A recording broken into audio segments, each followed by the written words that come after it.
Assalamualaikum warahmatullahi wabarakatuh. Perkenalkan, nama saya Muhammad Gilang Suryanata. Saya adalah seorang dosen di STMIK Triguna Dharma, Program Studi Sistem Informasi. Adapun mata kuliah yang saya ampuh yaitu pengolahan citra dengan bobot 3 SKS. Pengolahan citra merupakan bidang ilmu yang mencakup metode untuk memperoleh, mengolah, menganalisis, dan memahami data visual, seperti gambar dan video. Tujuan utama dari pengolahan citra adalah agar komputer atau mesin dapat meniru kemampuan perseptual mata dan otak atau bahkan dapat mengunggulinya untuk tujuan tertentu.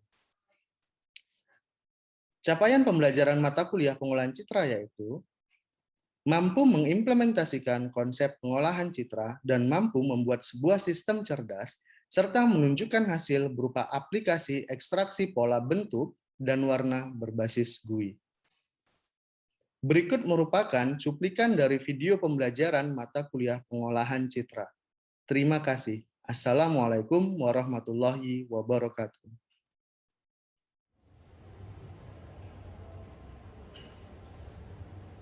Assalamualaikum warahmatullahi wabarakatuh. Selamat pagi. Oke, untuk kelas semester 6 ya, mata kuliah pengolahan citra. Oke, hari ini kita masuk pertemuan ketiga. Materinya nanti ada konversi ya. Tapi sebelum kita masuk ke perkuliahan, kita berdoa untuk agama dan kepada masing-masing. Doa dimulai.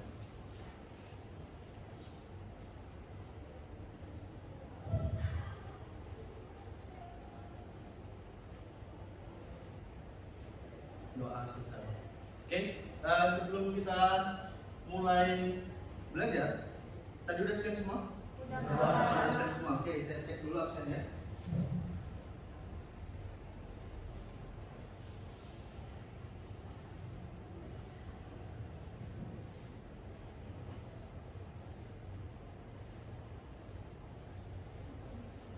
Oke, dengarkan namanya.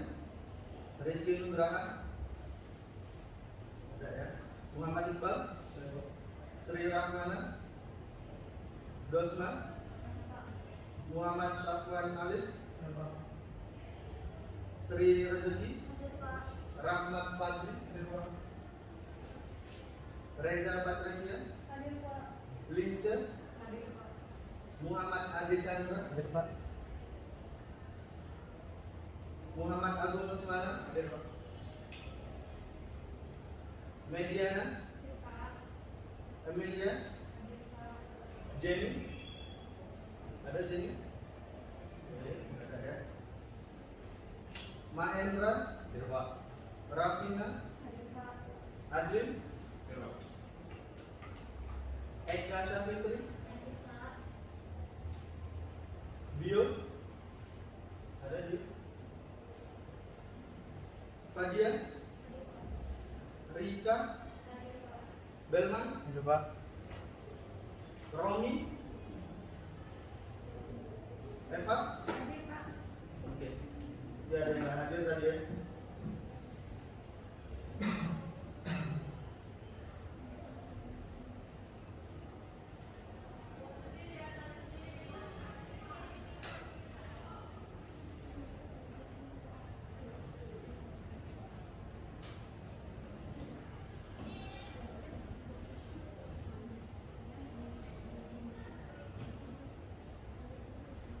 Nah, oke, coba bisa diperhatikan dulu sebentar.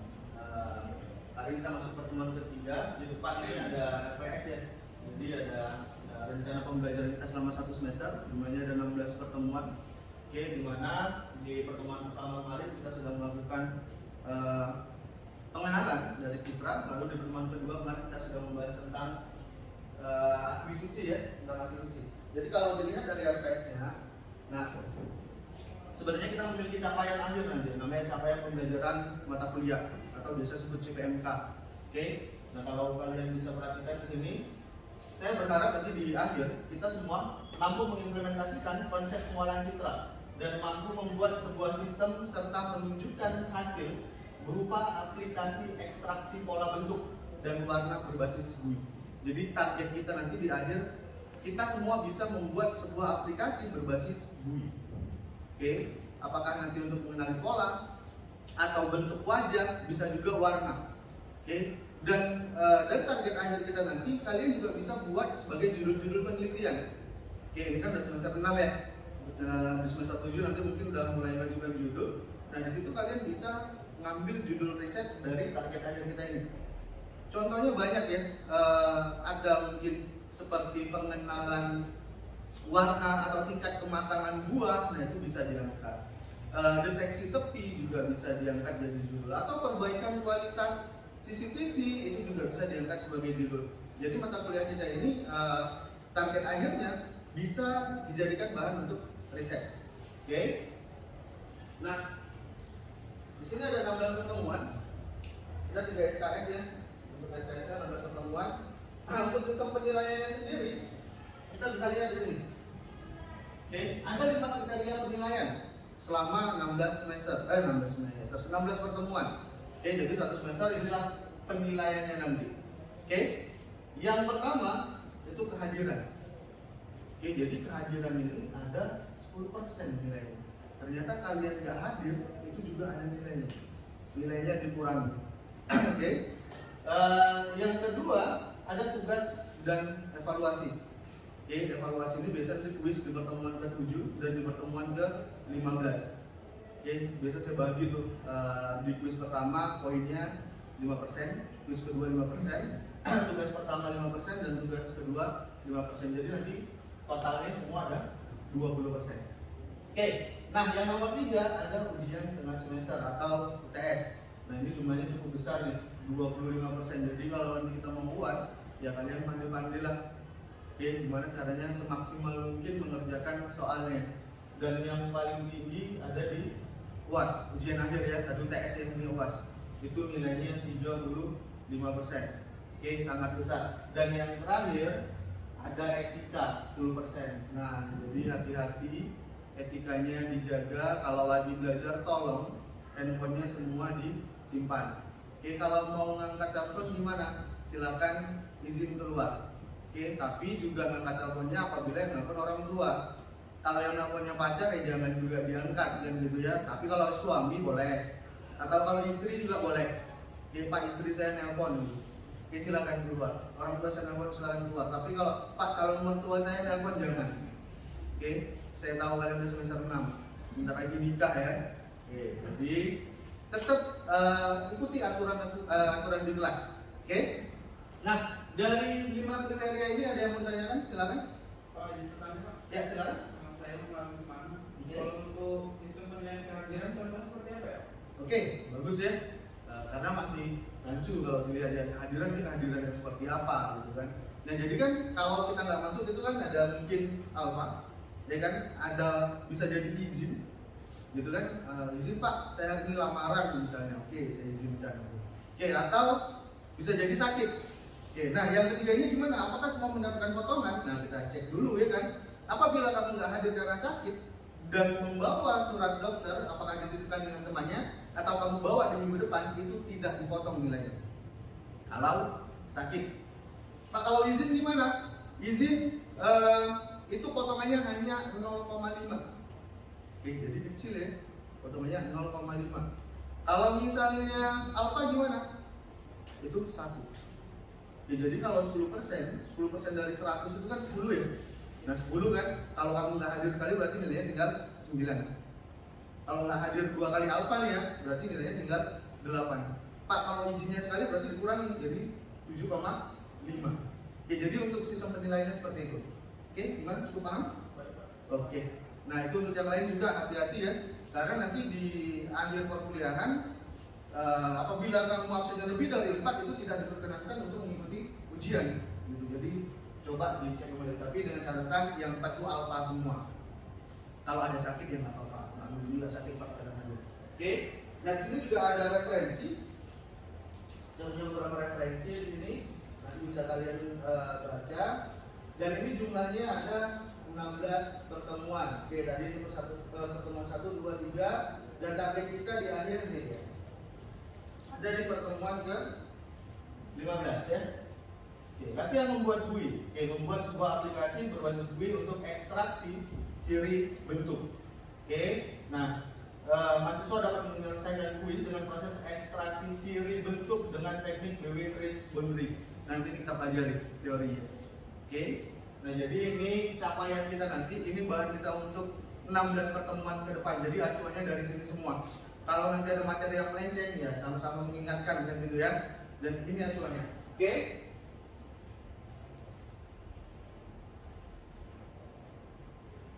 Nah, di pertemuan pertama kemarin saya sudah ada bagikan ya modul dan beberapa source foto. Coba bisa dibuka modul yang chapter 3 tentang konversi citra.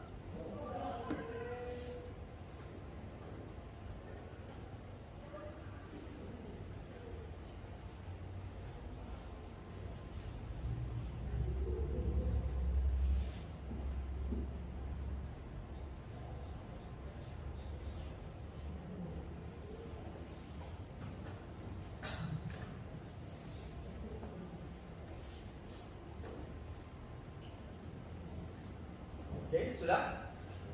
Ya, itu modul chapter 3 konversi citra. Sebenarnya kenapa sih sebuah citra itu harus dikonversi kan gitu ya? Kenapa nggak langsung aja? Nah, jadi kenapa konversi citra? Sebuah citra itu kan awalnya kalau kita ambil dari foto atau kamera digital, itu kan hasilnya masih warna ya, masih warna gitu kan. Sementara di dalam pengolahan citra untuk melakukan tahap seperti perbaikan kualitas citra atau mau deteksi tepi, mau pengenalan pola, citra yang bisa diolah yaitu citranya citra biner atau grayscale juga bisa, tergantung kasusnya di mana. Jadi kalau dia citranya RGB itu nggak bisa, makanya harus melalui tahap yang namanya konversi citra. Oke, nah berikutnya di pertemuan pertama kemarin kita sudah membahas terlebih dahulu tentang akuisisi citra. Jadi sekedar review sedikit aja bahwasanya di akuisisi citra itu ada 3 tahap ya, atau 3 jenis lah. Ya, ada 3 jenis. Yang pertama bisa dilakukan melalui command window. Ini dia. Akuisisi menggunakan command window. Nah, untuk hari ini kita bakal menggunakan yang ini. Menggunakan command window. Kalau sudah terbiasa menggunakan command window, di pertemuan-pertemuan berikutnya kita akan menggunakan script file, yaitu melalui editor.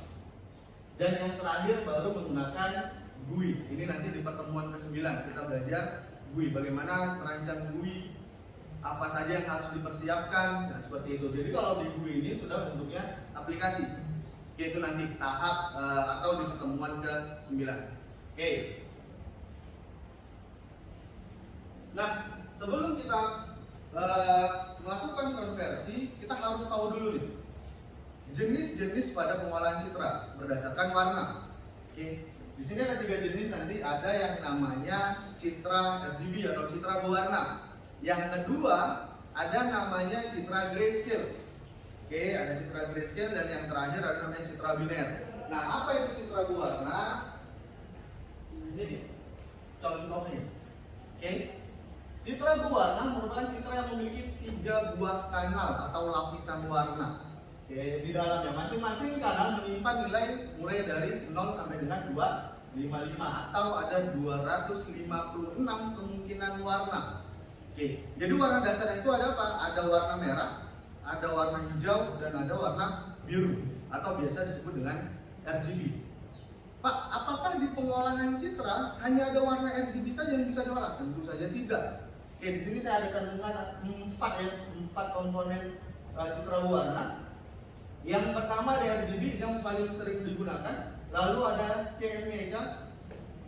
Nggak asing ya CMYK nya. Kalau kalian punya printer, nah itu pasti dia CMYK dengan cahaya magenta kan? Nggak ada warna red di situ, pasti tertulis magenta. Jadi CMYK. Lalu ada ASV dan ada YCBCR. Nah, jadi 4 ini bisa dikelola oleh pengolahan citra. Oke, bisa kan membuat judul penelitian untuk melihat kematangan, tingkat kematangan buah berdasarkan ruang warna ASV. Boleh. Oke, atau berdasarkan ruang warna CMYK. Boleh. Sudah. Nah, ini adalah 4 jenis warna ya yang bisa diolah atau komponen citra. Nah, lalu yang kedua ada citra grayscale. Ya, ini dia citra grayscale. Citra grayscale hanya memiliki satu ruang warna yang menampilkan intensitas atau derajat keabuan dari 0 sampai dengan 255. Dari 0 sampai dengan 255. Semakin kecil nilainya maka abu-abunya semakin gelap. Semakin besar, misalnya 230 atau 240 itu abu-abunya cerah. Jadi dari 0 sampai dengan 255. Nah, sekarang saya tanya, tahu nggak contoh di kehidupan sehari-hari tentang citra keabuan? Bingung, tahunya hitam putih ya kan? Kalau kami cetak foto biasa untuk ijazah katanya hitam putih. Bukan. Yang sebenarnya dicantumkan di ijazah itu adalah foto grayscale. Nanti kita lihat contohnya seperti apa sih yang abu-abu. Kalau yang hitam putih itu seperti apa? Kalau yang hitam putih ditempel di ijazah, wah nggak kelihatan wajahnya. Nanti kita lihat. Oke. Nah, lalu yang terakhir ada namanya citra biner. Citra biner ini sama, hanya memiliki satu lapisan warna. Warnanya itu hanya ada 0 dan 1 atau hitam dan putih. Jadi namanya logical 0 dan 1. Kita berikutnya. Nah, kita masuk ke tahap konversi. Jadi yang dikatakan konversi itu seperti ini. Ya. Ini ada citra berwarna nih. Fungsinya di konversi citra digital adalah sebuah proses penyederhanaan citra. Yang memiliki 3 kanal warna menjadi 1 kanal warna. Atau menjadi grayscale dan biner. Kalau tadi RGB kan ada 3 kanal tuh, ada warna merah, warna hijau, dan warna biru. Kalau yang grayscale itu hanya 0 sampai dengan 255, 1 kanal aja dia. Nah, yang warna merah juga tadi ada merah muda sampai merah tua tuh. Dari 0 sampai dengan 255 juga, yang biru juga sama. Lalu yang biner ini hanya ada 0 dan 1. Untuk contohnya seperti ini. Ini berwarna, yang ini grayscale, dan yang terakhir adalah hitam putih. Jadi kalau kita cetak foto di ijazah yang mana? Apa warna yang ini? Enggak ya? Berarti mana yang tengah kan? Yang tengah. Berarti selama ini kita salah sebut gitu kan? Bang, tolong cetakkan foto 4x6 hitam putih gitu kan? Tapi hasilnya yang keluar abu-abu. Dan pahamnya tukang foto itu juga tahunya ini hitam putih. Kalau kalian bilang, bang cetak foto hitam putih seperti ini gitu kan, bingung buatnya gimana. Karena sudah terbiasa menyebutkan citra grayscale menjadi hitam putih. Nah tapi ya biarlah kan gitu ya, yang penting kita paham. Ketika pembelajaran saya bilang, oke, kita coba konversi ke grayscale, berarti yang ini. Kalau ke hitam putih berarti ke sini. Paham? Paham.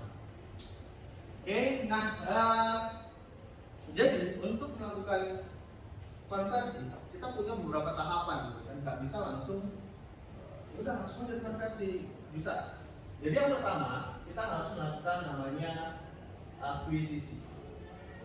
Ini namanya akuisisi citra. Minggu lalu udah kita pelajari. Akuisisi citra udah kita pelajari minggu lalu. Apa kodenya untuk akuisisi citra? Ada yang ingat skripnya untuk mengambil foto? Ada? Apa? Angkat tangan yang jawab biar kedengeran. Silakan.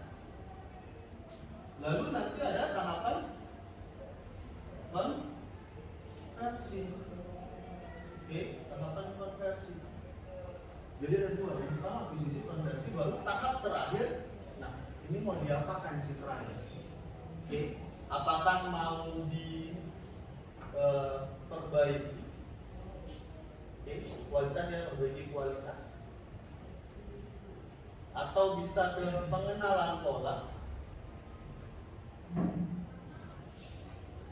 atau mungkin yang lain. Jadi untuk sampai ke tahap ini kita harus lewatin yang ini, lewatin ini. Pak, bisa nggak langsung konversi masalah akuisisi? Tentu saja tidak bisa. Oke, nggak bisa. Jadi kalau mau sini lewati dulu ya akuisisi. Kita panggil dulu citranya, baru kita konversi, baru diolah untuk tujuan akhirnya apa. Oke, paham ya? Oke. Nah sekarang silakan buka MATLAB-nya. Kita praktek dulu untuk konversi.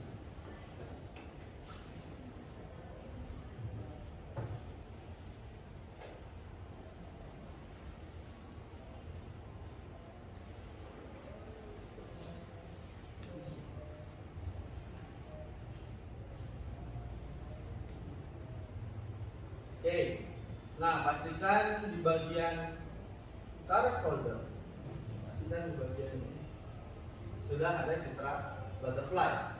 Oke, yang kita buat ya, bukan yang kita buat, yang sudah saya berikan di pertemuan pertama ada citra butterfly. Oke, kita masuk ke tahap pertama untuk melakukan konversi. Tadi ada tahapan namanya akuisisi citra. Minggu lalu sudah kita pelajari, bagiannya adalah buat dulu sebuah variabel, contohnya a sama dengan A sama dengan fungsinya adalah imprint. Oke, ini fungsi imprint.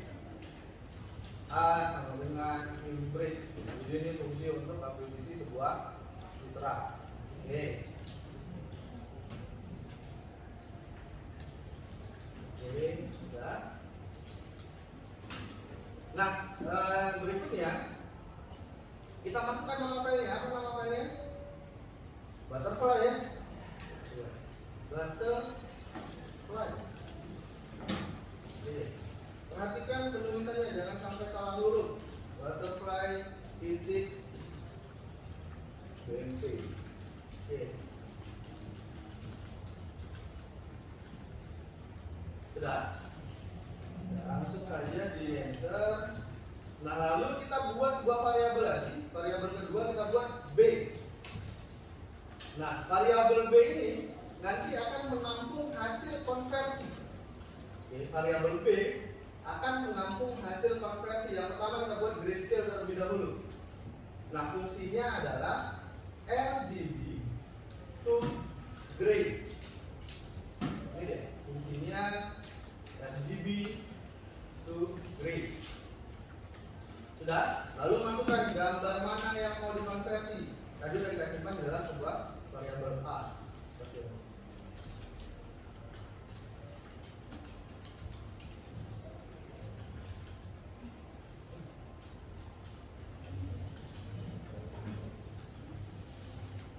Oke, kalau sudah di enter, nah kita lihat dulu hasilnya ya. Kita lihat dulu hasilnya dengan cara insert. Pakai insert boleh.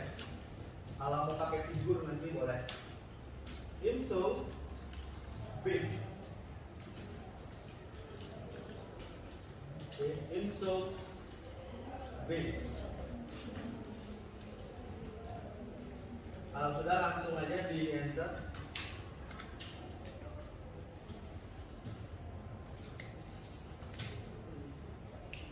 Muncul hasilnya. Oke, nah jadi yang kita tampilkan adalah citra si grayscale ya. Citra di grayscale. Oke, semua berhasil? Ada yang bermasalah? Ada yang error? Ada? Aman? Ada? Oke, ada. Banyak yang error ya. Oke, kita perbaiki. Sudah? Oke, nah ini dari bawah dulu. D sama dengan tuliskan dulu. Kelihatan ya? Ini. Oke, tuliskan aja RGB to gray. Buka dulu. Masukkan variabelnya A. Ini jangan pakai spasi, ini kan pada kalau jangan ada spasi. Oke, sekarang insert. Oke, insert buka kurung. Jangan pakai spasi, jangan spasi. Oke, bentar.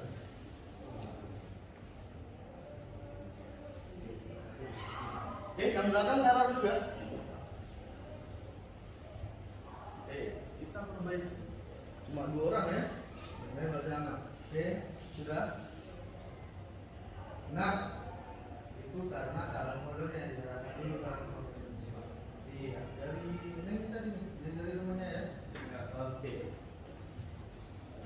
Oke. Nah, kenapa error?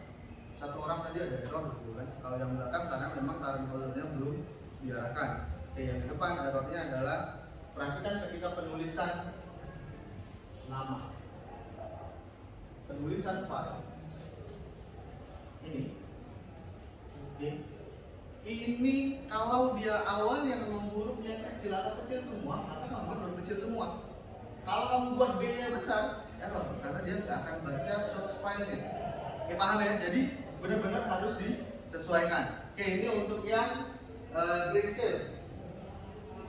Oke, lalu berikutnya kita coba konversi menjadi hitam putih. Kita buat variabel C.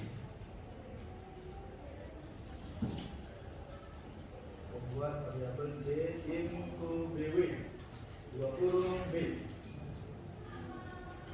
Oke, enter, lalu masukkan ISO.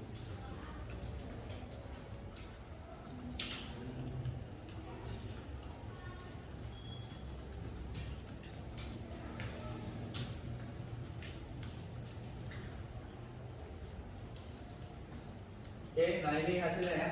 Oke, nah baiklah, sampai di sini ada pertanyaan kira-kira? Silakan. Ya. Saya Sofia Putri. Apakah citra warna yang sudah dikonversi menjadi grayscale dapat dikembalikan ke warna semula? Oke, Pak, apakah bagus ya pertanyaannya? Apakah citra yang sudah dibuat ke grayscale bisa dikembalikan ke warna semula? Tergantung. Kalau misalnya citra awal yang masih disimpan, komponen warnanya bisa. Tapi kalau citra inputannya sudah grayscale, mau kita buat berwarna, seperti yang tadi awalnya dengan buku atau butterfly, itu nggak bisa. Oke, jadi tergantung ya. Tapi lebih kalau memang inputannya sudah grayscale, itu tidak bisa kita beri warna sebaik citra awalnya. Oke, paham ya, Rika ya? Oke, nah itu tadi mata kuliah pengolahan citra di pertemuan ketiga. Oke, jadi sebenarnya kesimpulannya adalah kenapa harus melalui tahap konversi? Karena citra yang akan diolah untuk diperbaiki, dikenali polanya, itu harus melewati tahapan konversi untuk diubah menjadi citra biner dan citra grayscale. Oke, paham ya? Oke, nah karena waktunya sudah habis, pesan saya ke kalian itu hanya satu. Oke, saya punya pesan ke kalian juga kan?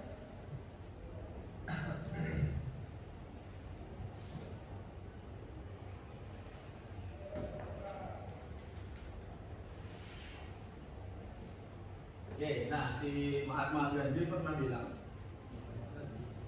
tuh, hiduplah seakan kau akan mati besok.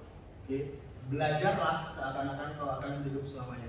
Jadi saran saya sekarang udah semester 6, tingkatkan kemampuan, rajin belajar, luangkan waktu lebih banyak.